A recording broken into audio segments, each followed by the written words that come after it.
Bueno, junto con Facundo hemos leído el libro Fahrenheit 451, el cual es del autor Ray Bradbury, el cual nace en 1920 en Waukegan, Illinois, y muere en 2012 en Los Ángeles, California, en Estados Unidos.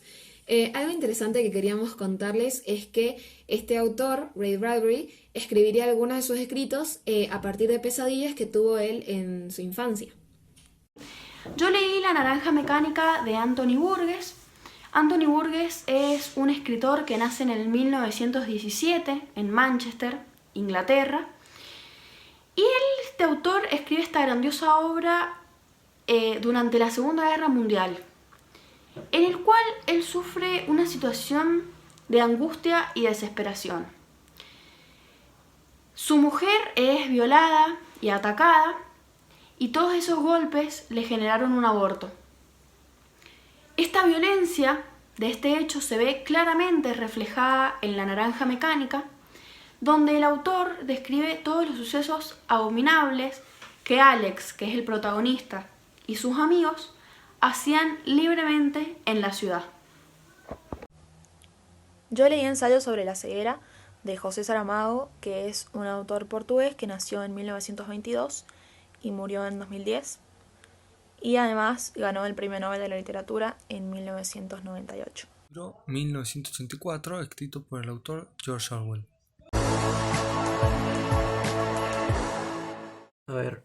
Fahrenheit 451 como mensaje deja que en una sociedad sin literatura conllevaría una falsa felicidad, ya que el libro nos da esa facultad de poder pensar y dudar toda nuestra persona, la sociedad en sí, las cosas que vemos, podemos ver detalles que otras personas no ven en sí, y de esta manera nos engañaríamos a nosotros mismos y en el espacio en el que vivimos.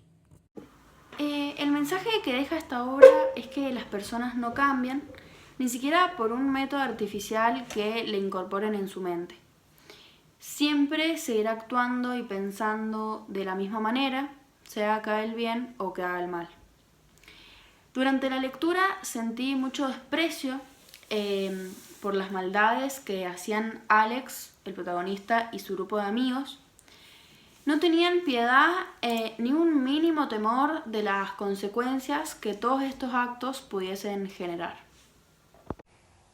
En Ensayo sobre la ceguera creo que el mensaje que nos intenta dar el autor es que utiliza la ceguera como una metáfora para tratar de decirnos que la sociedad está cegada y que nos hace cuestionarnos en dónde realmente tenemos la vista todo el tiempo y cuáles son las cosas que no estamos viendo.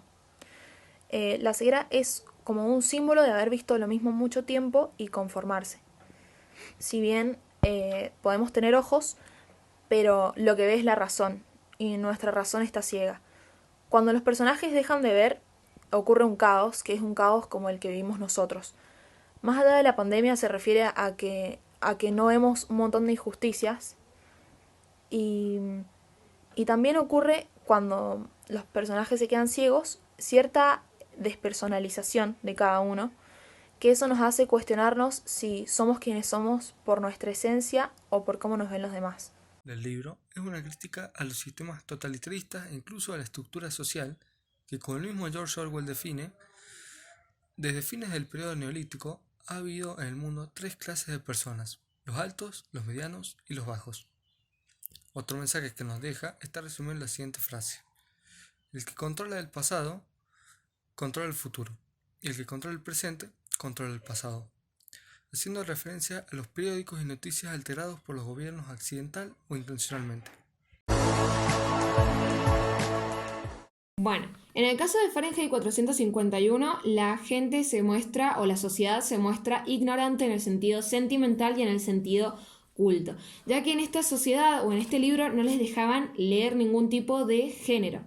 Es más, de esta forma es que nosotros creemos que les realizaban cierta vulnerabilidad y de esta forma los controlaban.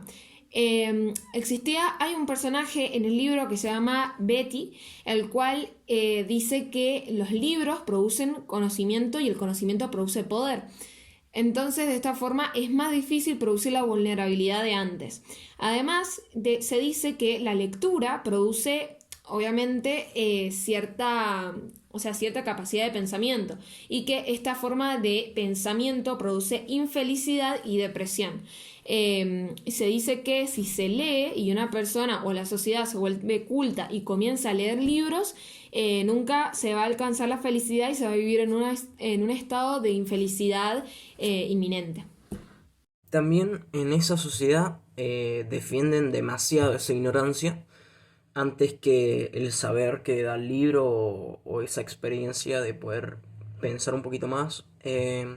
Y algo extraño que pasa en el libro es que Betty es una de las personas que más defiende esa ignorancia, diciendo que las personas consiguen la felicidad sin leer los libros y sin pensar en su persona, por decirlo de alguna manera.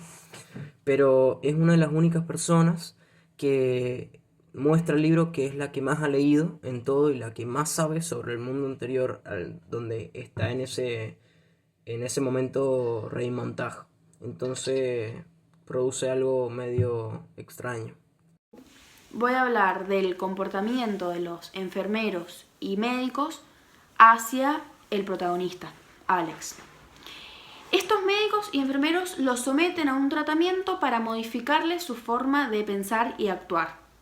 No importa lo que el personaje quiera hacer de su vida, ellos lo toman como un experimento, evaluando las posibles reacciones del paciente y especulando que las náuseas se deben a que las acciones que está viendo en los videos son malas, sin darle la posibilidad de una valoración personal, sin darle la posibilidad de que el personaje pueda elegir si hacer el bien o el mal.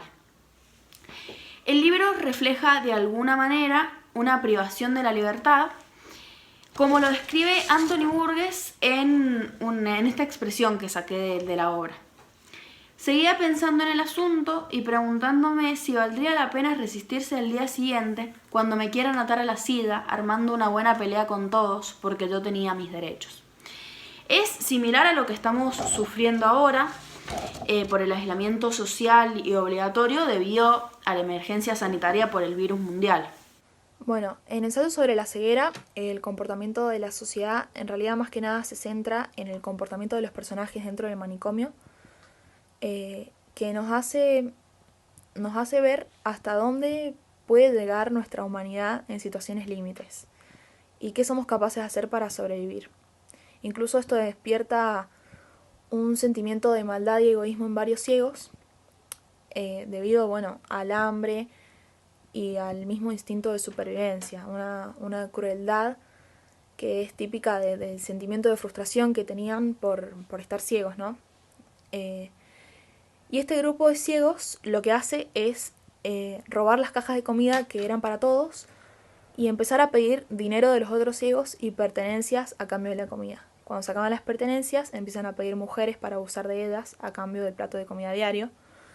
Y esto lleva a que la mujer del médico mate al líder de este grupo de ciegos. Bueno, la mujer del médico mata al líder de ese grupo de ciegos y otra mujer empieza un incendio en el sector donde estaban los ciegos que tenían la comida. Y gracias a esto, el otro sector pudo escapar del manicomio y al salir a la calle notan que todo el mundo estaba ciego y que en las calles había un estado caótico donde la gente se peleaba por la comida. 84 es una sociedad distópica que se divide a la gente en tres clases distintas, donde en todas se experimenta cierto grado de pobreza y carencia. Digamos, está los bajos, que serán los proles, que están en condiciones de carencia extrema. Los medianos serían los miembros del partido, que pueden procurarse lo indispensable y aún así siguen teniendo carencias. Y los miembros del partido interior serían los altos, que disfrutan de ciertos privilegios, pero aún sin ser exacerbados sus lujos. Se encuentra en un estado de guerra eterna, en un ciclo inalterable y calculado para la dominación de masas por medio del odio y el miedo.